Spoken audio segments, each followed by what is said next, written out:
All right, we're going to stay with that reshuffle. I'll explain why it matters. Because it's just another sign that Labor's setting up for an early election. Now, I am not saying they will go early.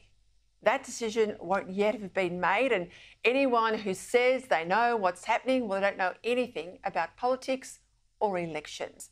But what the reshuffle says to me is the Prime Minister's clearly wanting all options on the table to go before the economy gets worse, and that's what this reshuffle will give him. It's an attempt at a brand refresh, a chance to clear out the ministers who are demonstrably failing, like Andrew Giles and Clare O'Neil, and to put more firepower in place in key portfolios, like immigration, which will be one of the big battlegrounds at the next election. Hence, Giles and O'Neil are out to try and blunt the opposition's attack on border protection and all those failures in immigration detention. It's why, too, they've put Tony Burke in to try and mop up the mess and return fire on the coalition. But the move of Burke out of industrial relations and into immigration is not just about Giles and O'Neil. It's also about preempting the attack against Burke over CFMEU and Burke's capitulation to union demands that the building watchdog be abolished. In both portfolios now, immigration and IR, the response to criticism from Peter Dutton will be, that was then, this is now, and all the usual spin outlining all the moves the new ministers are making to turn things around. For close to a year, Labor's polling has been in free fall. Pretty much since the Prime Minister's diabolical result on The Voice, Labor's primary vote has languished in the low 30s, and the Prime Minister's own personal ratings have dived into negative territory. Today, the trend has been against a Labor majority and settled into a position at best that looks like there'll be a minority government outcome. So Labor sharing power with either the Greens or what I regard as their well-heeled sister party, the Teals. In recent weeks, it's even got worse for Labor, with the last few polls showing the opposition in front, including today's Redbridge poll in the Daily Telegraph that's got the coalition leading on two-party preferred, 51.5%, to Labor's 48.5%. So the prospect for the Prime Minister is not just minority government with the support of the Greens or the Teals, but actual defeat.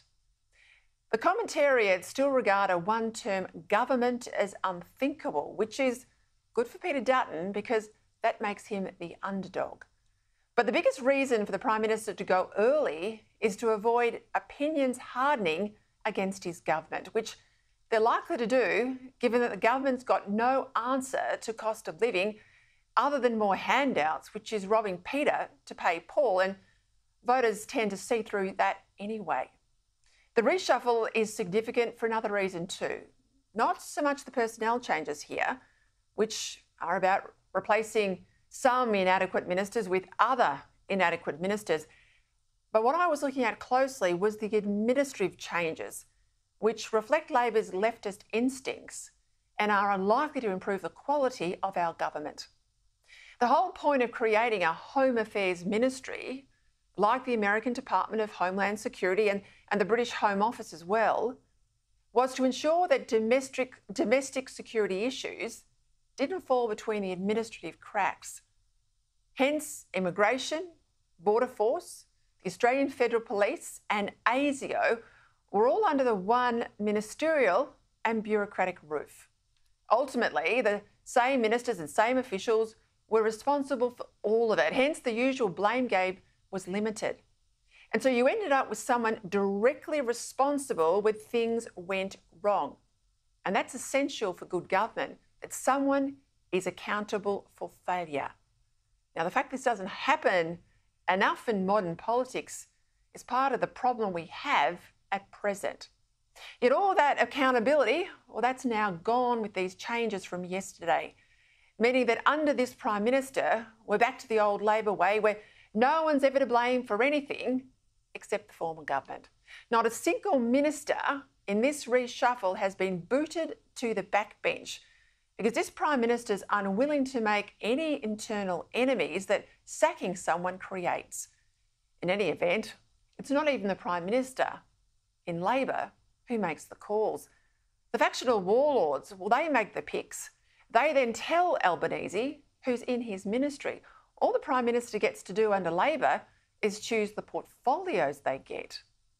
Hence, this reshuffle has been carefully crafted to maximise the spin, but it won't leave the government any stronger or the country better off. Tony Burke was a CFMEU patsy in workplace relations, and when he was last the Border Protection Minister in the Rudd-Gillard government, there were 83 illegal boats in just 80 days under his watch. And already the Liberals are out with their attack ads on this very point. Now, given the pressure he's under from Islamist activists in his own seat, a tough line on repelling boat people and a push for Australia to take more from Gaza is the last thing we can expect from Burke. He won't stand firm. Claire O'Neil, the minister who couldn't work out how to stop criminals getting out of detention, which is hardly likely to work out how to fix our housing crisis, given she was in charge of our record high migration numbers, and that's a big part of our housing problem. Well, Andrew Giles, if the Prime Minister had a backbone, that bloke could have been punted to the backbench, not merely shifted to the outer ministry as the new skills minister. And as for Julie Collins, going back to the agriculture portfolio she held in opposition, someone who couldn't explain Labor's position on the live sheep trade or wouldn't explain it in terms of Labor visas, well, that shows that Labor disrespects farmers and regional communities. Labor had a policy of phasing out live sheep exports. Yep. Will you do that? Are you committing to that? Well, we're going to be making an announcement about a broader animal welfare policy later on in the campaign. Now that you won't reveal whether Labor will support or carry on with an ag visa, but this visa was announced almost a year ago. Why is it taking so long for Labor to come up with a position on it? The main priorities that I'm hearing from farmers, their biggest concern is around climate change. Collins Krishani was asking why it's taking Labor so long to say whether or not you will support the ag visa. Labor will be making announcements in relation to visas later on in the campaign. Okay. Labor then have an alternative policy that if you were to win government, you would immediately be able to action. I'm very proud of Labor's policies to date, and I'm very proud of the policies that I've been working on with my colleague Christina Keneally in relation to visas. That question about why it's taking Labor so long to declare its position on the ag visa. And I'm very proud of the policies Labor's putting forward, and I think that the farmers will be very proud of it, and we'll have more to say well before polling day. I think the farmers and regional Australians will be very pleased with Labor's policies. I mean, she is hopeless. You can see today why farmers are so angry. In terms of creating a stronger and more responsive government, the pity is the Prime Minister hasn't used the retirements of 2 ministers to reduce the size of Cabinet. Now, at 23, Cabinet is ridiculously unwieldy. No successful business has anything like 23 directors on any board, 23 in Cabinet and just 7 in the outer ministry, when it really should be 10 to 12 in Cabinet and 18 to 20 in the outer ministry, all of them under pressure to perform in order to get promoted. Instead, the vast number of Cabinet ministers and their bewildering range of portfolios is a function of a weak, every child must have a prize sort of government. Bolshy junior ministers and Bolshy lobby groups are always bought off by Labor by putting their minister into Cabinet and their concerns incorporated into these super long and slightly ridiculous ministerial titles. But operating like this makes Cabinet government unwieldy and ineffectual. It means that no one's really responsible, least of all a weak Prime Minister who's clearly not across the detail. The Prime Minister now will be obsessing over next week's Reserve Bank meeting with any suggestion that inflation will stay high and that rates might go up, adding more pressure to go early to the election before you wake up and our economy gets even worse. So watch this space. I want to hope too that the opposition is ready to go early if and when Labor panics.